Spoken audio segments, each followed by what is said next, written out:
Assalamualaikum warahmatullahi wabarakatuh. Halo pemirsa, jumpa lagi dengan saya.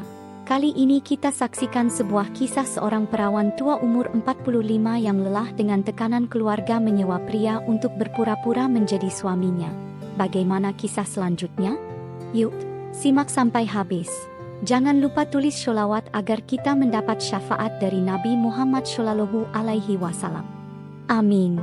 Nisa duduk di kursi depan tenda resepsi pernikahan sepupunya, Rina, yang diadakan di halaman rumah keluarga besar mereka. Ia mengenakan kebaya modern berwarna pastel dengan selendang sutra yang melingkar anggun di lehernya. Senyumnya terlihat hangat, tetapi matanya menyimpan kelelahan yang tak bisa disembunyikan. Di sebelahnya, ibunya, Bu Suryani, menghela napas panjang sambil memandang Nisa dengan tatapan penuh harap. "Kapan giliranmu, Nisa?" tanya Bu Suryani pelan, namun cukup keras untuk didengar oleh bibi dan tante yang duduk di meja sebelah. "Umurmu sudah kepala 4, loh. Apa kamu tidak merasa khawatir soal jodoh?" Nisa hanya tersenyum tipis dan menjawab dengan nada santai. "Aku baik-baik saja, Bu. Masih fokus pada karir dan ibadah." Tapi dalam hati, Nisa merasa lelah.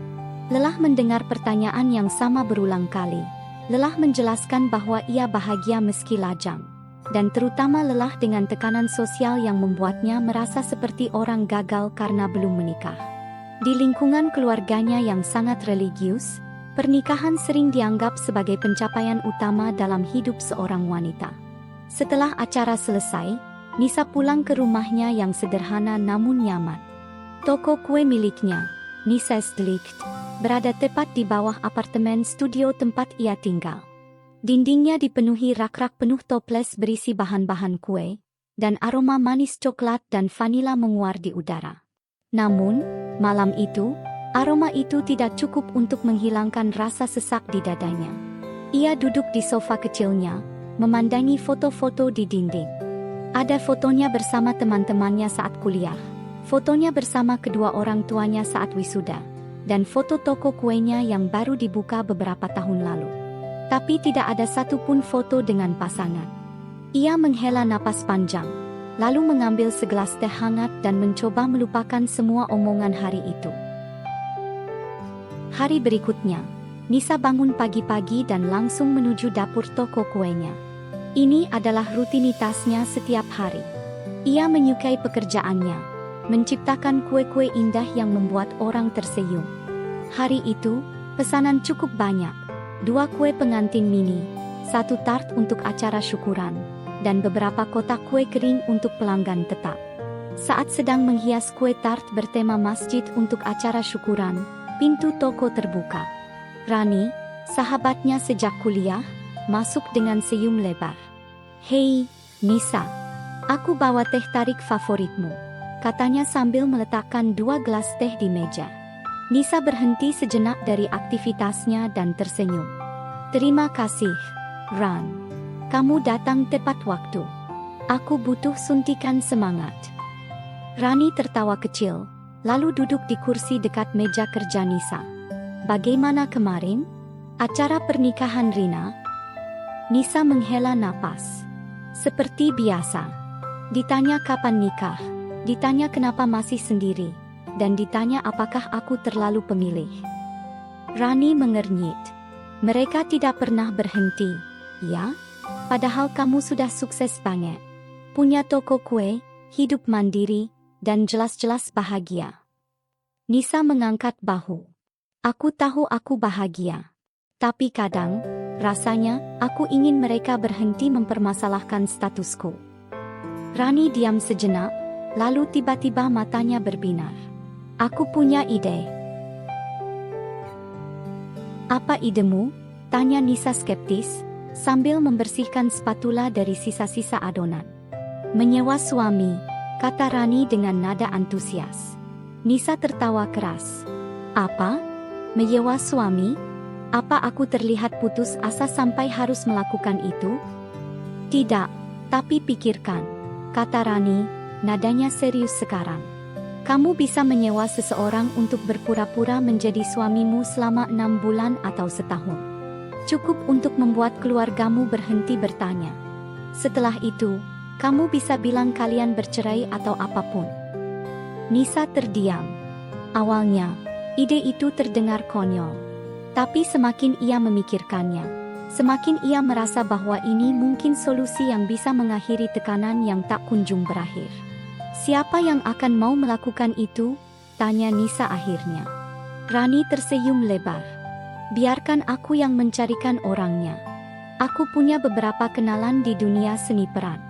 Pasti ada yang tertarik dengan bayaran besar. Nisa menggeleng-gelengkan kepala, tapi ada secercah harapan di matanya. Mungkin ini adalah kesempatan untuk mendapatkan kedamaian yang ia cari selama ini. Beberapa hari kemudian, Nisa dan Rani bertemu di sebuah warung kopi kecil untuk membahas calon suami palsu. Rani membawa seorang pria muda berusia sekitar 30-an, dengan wajah tampan dan postur tinggi. Namanya Arif, seorang model paruh waktu yang juga bekerja sebagai aktor figuran di beberapa iklan televisi. Nisa, ini Arif, kata Rani memperkenalkan. Dia bersedia membantu, asalkan syaratnya cocok. Nisa memperhatikan Arif dengan hati-hati. Ia tampak ramah, tapi ada sesuatu dalam tatapannya yang membuat Nisa ragu. Kenapa kamu mau melakukan ini? Tanyanya langsung. Arif tersenyum tipis. Jujur saja, aku sedang butuh uang. Dan ini terdengar seperti pekerjaan yang menarik. Nisa mengangguk. Baiklah, berapa yang kamu minta? Setelah negosiasi singkat, mereka sepakat pada jumlah yang cukup besar. Nisa memberikan kontrak informal yang ia tulis sendiri, dan Arif menandatanganinya tanpa ragu. Ingat, kata Nisa serius, ini hanya akting. Jangan sampai ada yang curiga. Arif mengangguk. Aku mengerti. Jangan khawatir. Namun, di balik senyumnya, Arif merasa ada sesuatu yang aneh tentang wanita paruh baya di depannya ini. Sesuatu yang membuatnya penasaran. Setelah menandatangani kontrak informal, Nisa dan Arif mulai membahas detail rencana mereka. Mereka duduk di warung kopi kecil itu, dengan secangkir teh hangat di depan masing-masing. Jadi, begini, kata Nisa sambil membuka buku catatan kecilnya. Keluargaku cukup besar, jadi kamu harus tahu nama-nama mereka. Ada ibuku, Bu Suryani, yang paling sering bertanya soal pernikahanku. Lalu ada Tante Sari, sepupu Rina, dan beberapa saudara lainnya. Arif mengangguk, mencatat nama-nama yang disebutkan Nisa di ponselnya. Oke, aku akan berusaha menghafal semuanya. Apa ada hal penting lain yang harus aku ketahui? Nisa berpikir sejenak. Ya, kamu harus bisa sholat dan tahu dasar-dasar agama. Keluargaku sangat religius. Jadi mereka pasti akan memperhatikan hal-hal seperti itu. Arif tersenyum tipis. Tenang saja. Aku sudah biasa bekerja di iklan-iklan yang melibatkan tema religi. Aku bisa mengatasinya. Nisa mengangguk, meskipun masih ada keraguan dalam hatinya. Kita juga harus berlatih bagaimana bersikap sebagai pasangan suami istri yang harmonis. Misalnya, cara berbicara, cara duduk, atau bahkan cara saling menyapa.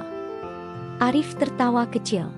Aku rasa ini bakal lebih sulit daripada syuting iklan. Mereka kemudian memutuskan untuk bertemu setiap hari selama seminggu untuk berlatih.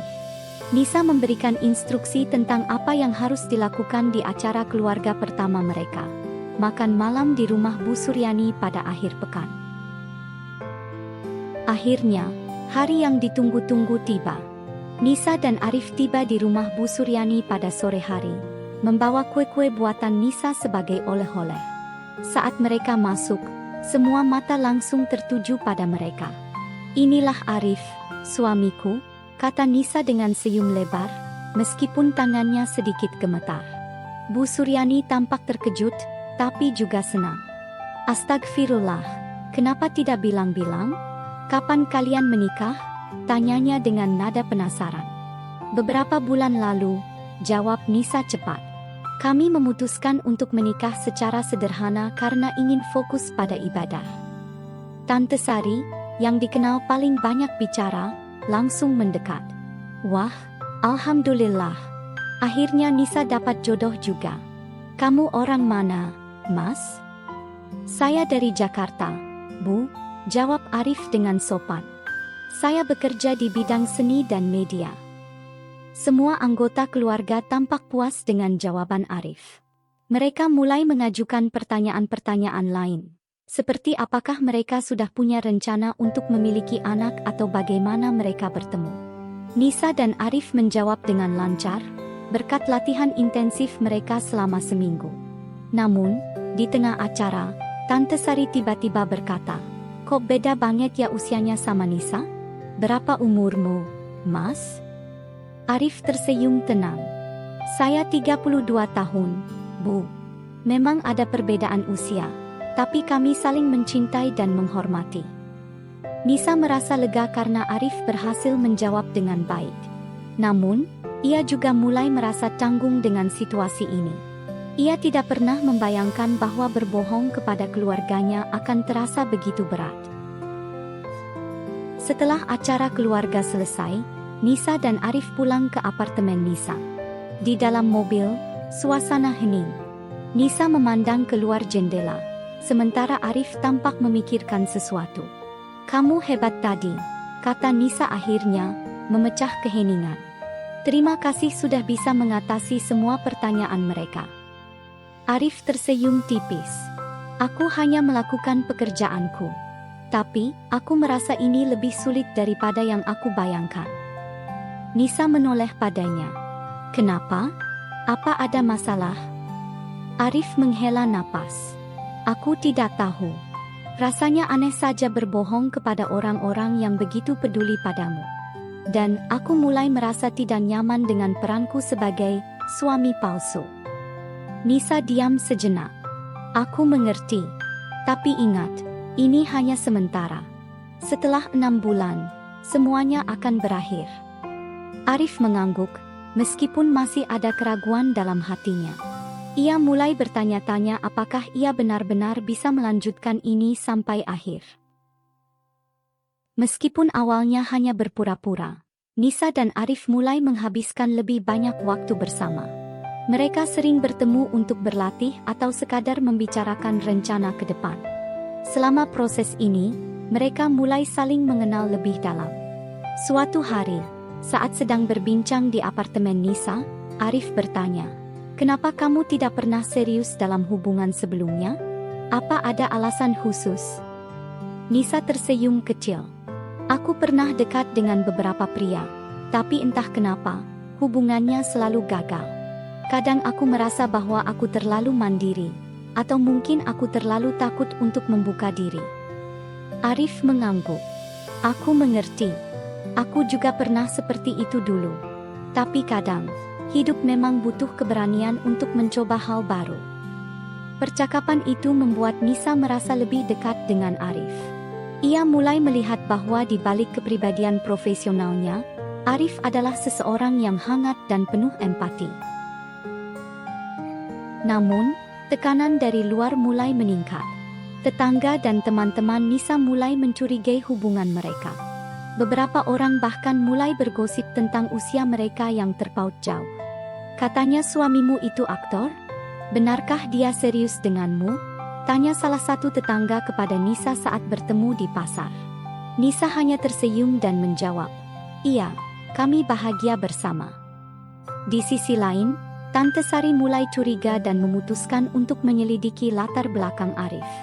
Ia meminta bantuan salah satu temannya yang tinggal di Jakarta untuk mencari informasi tentang Arif. Nisa mulai panik ketika mendengar kabar ini. "Kita harus lebih berhati-hati," katanya kepada Arif.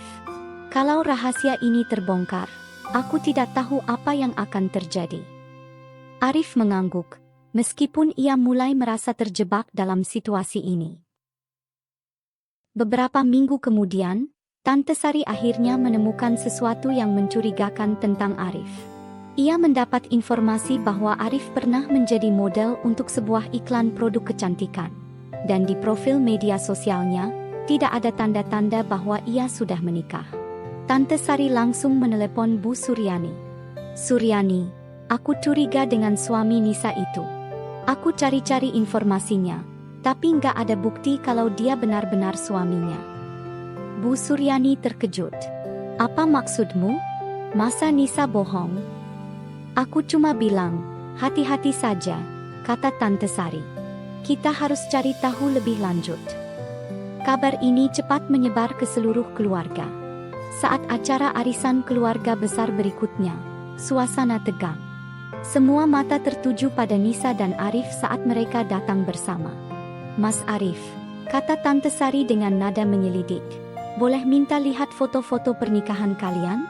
Aku penasaran, kok nggak pernah lihat dokumentasinya? Nisa langsung merasakan darahnya berdesir. Ia tersenyum kaku. Oh, waktu itu kami sederhana banget, jadi nggak banyak foto. Hanya keluarga inti saja. Arif mencoba tenang. Iya, Bu. Kami lebih fokus pada ibadah setelah menikah. Namun, Tante Sari tidak puas. Kalau begitu, bagaimana kalau kalian ceritakan detail pernikahannya? Di mana kalian menikah? Siapa yang jadi wali nikah? Nisa dan Arif saling pandang. Mereka mulai merasa terpojok. Nisa akhirnya berusaha mengalihkan pembicaraan. Aduh, Tante, kenapa jadi nanyain hal-hal teknis begini? Kan yang penting sekarang kami bahagia bersama. Namun, keraguan sudah mulai menyebar di antara keluarga.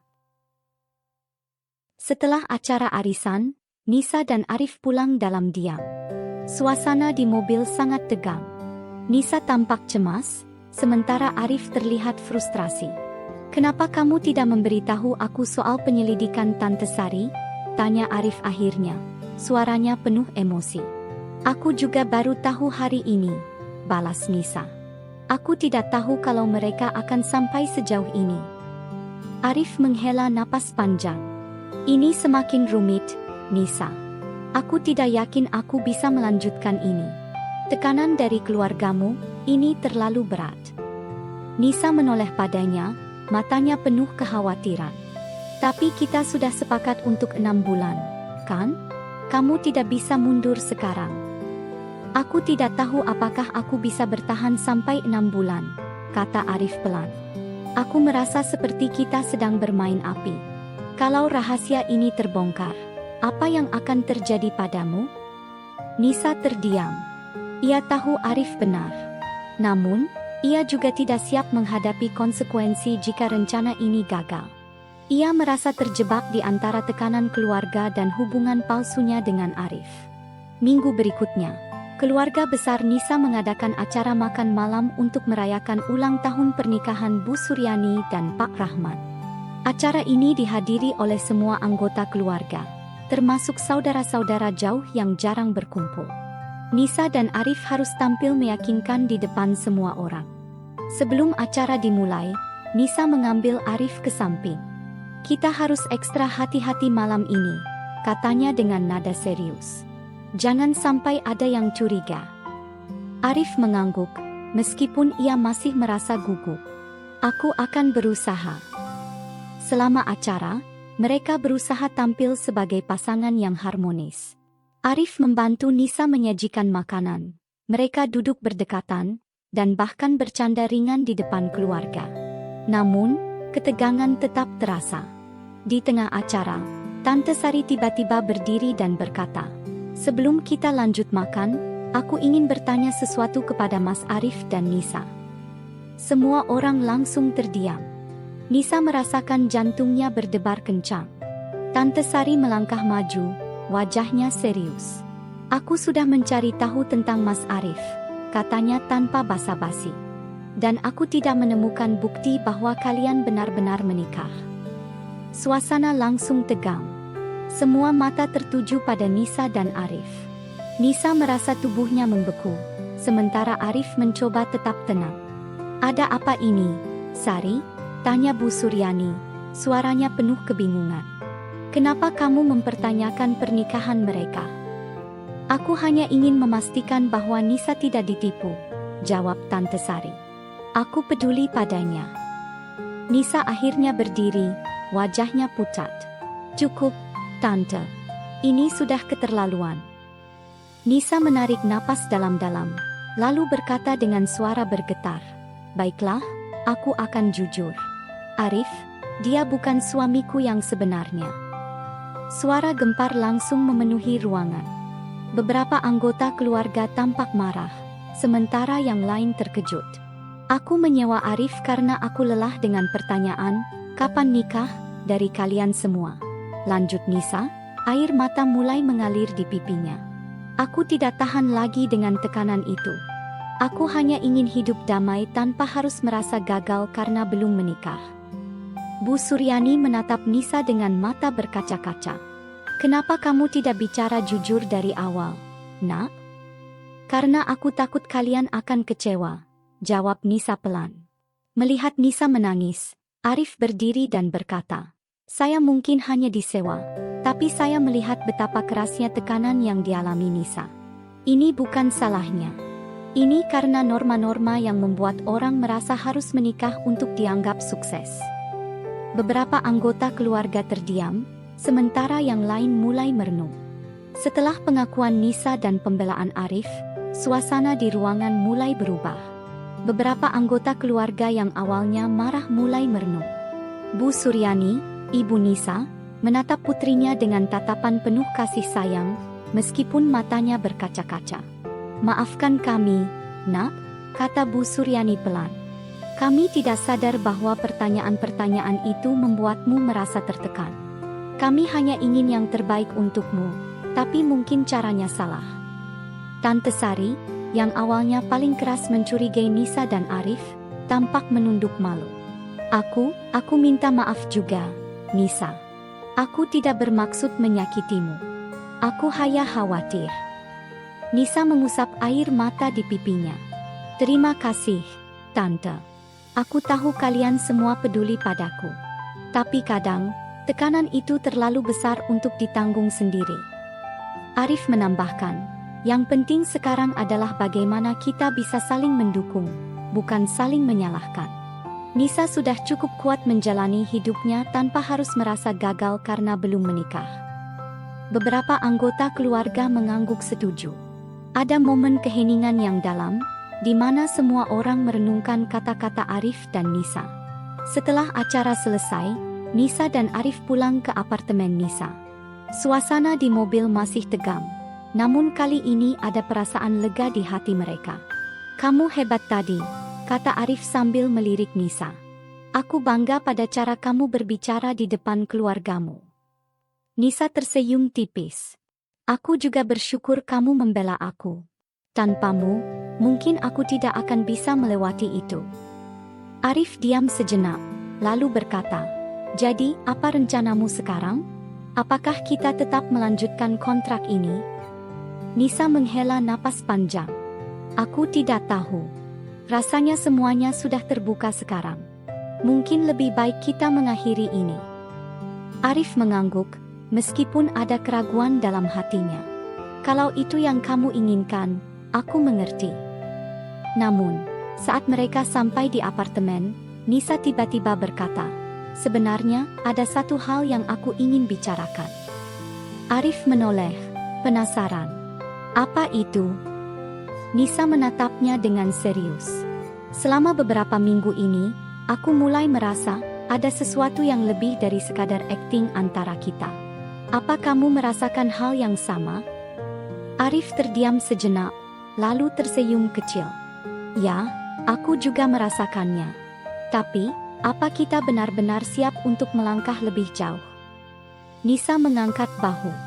Aku tidak tahu. Tapi mungkin inilah saatnya kita mencoba sesuatu yang nyata, bukan lagi kepalsuan. Beberapa hari setelah pengakuan kepada keluarga, Nisa mulai merenung tentang hidupnya.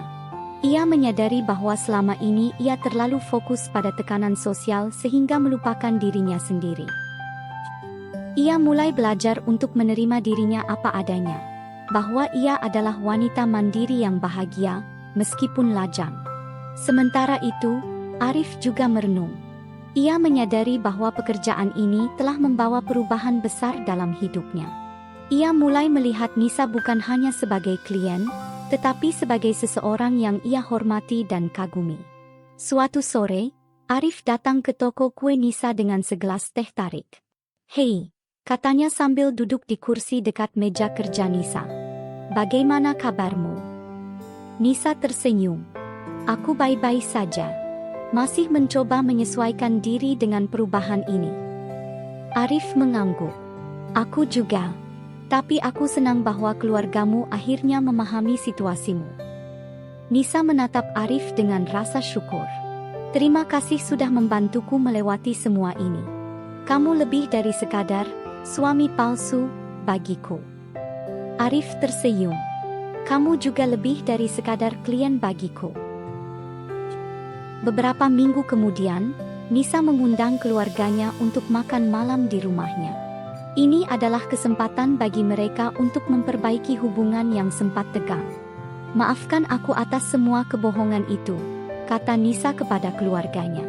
"Aku hanya ingin kalian tahu bahwa aku bahagia dengan hidupku, meskipun belum menikah." Bu Suryani tersenyum hangat. "Kami juga minta maaf, Nak. Kami janji tidak akan lagi mempermasalahkan statusmu. Yang penting, kamu bahagia." Tante Sari menambahkan, "Dan kalau suatu hari kamu menemukan jodohmu, kami akan mendukungmu sepenuhnya." Nisa merasa lega. Untuk pertama kalinya dalam bertahun-tahun, ia merasa bebas dari tekanan. Meskipun kontrak mereka sudah berakhir, Nisa dan Arif memutuskan untuk tetap berteman. Namun, ada ketegangan yang tak terucapkan di antara mereka. Keduanya menyadari bahwa ada perasaan yang lebih dalam, tetapi mereka belum siap untuk mengungkapkannya. Suatu hari, Nisa mengajak Arif ke masjid untuk sholat maghrib bersama. Setelah sholat, mereka duduk di halaman masjid, menikmati angin sore yang sejuk. "Aku merasa seperti sedang memulai babak baru dalam hidupku," kata Nisa pelan. Arif tersenyum. "Aku juga. Dan aku senang bisa menjadi bagian dari babak barumu." Beberapa hari kemudian, Arif mengundang Nisa untuk makan malam di sebuah restoran kecil yang romantis. Saat mereka duduk berhadapan, Arif tiba-tiba menggenggam tangan Nisa. "Nisa," katanya dengan nada serius, "aku tidak bisa berpura-pura lagi. Aku sudah jatuh cinta padamu." Nisa terkejut, namun wajahnya langsung memerah. "Arif, aku..." Arif tersenyum lembut. "Kita tidak perlu terburu-buru. Tapi aku ingin kamu tahu bahwa perasaanku ini nyata." Nisa tersenyum, lalu mengangguk. "Aku juga merasakan hal yang sama." Setelah malam itu, Nisa dan Arif memutuskan untuk mencoba menjalin hubungan yang serius. Kali ini, tanpa kepalsuan atau tekanan dari luar. Mereka berjanji untuk saling mendukung dan menjalani hubungan dengan penuh kejujuran. Beberapa bulan kemudian, Nisa dan Arif mulai membangun kehidupan bersama. Mereka belajar untuk saling mendukung dan menerima satu sama lain. Nisa tetap menjalankan toko kuenya, sementara Arif mulai mencari pekerjaan yang lebih stabil. Cerita ini mengajarkan tentang pentingnya menerima diri sendiri dan tidak terlalu terpengaruh oleh tekanan sosial. Pernikahan bukanlah ukuran kebahagiaan, dan setiap orang berhak menentukan jalan hidupnya sendiri.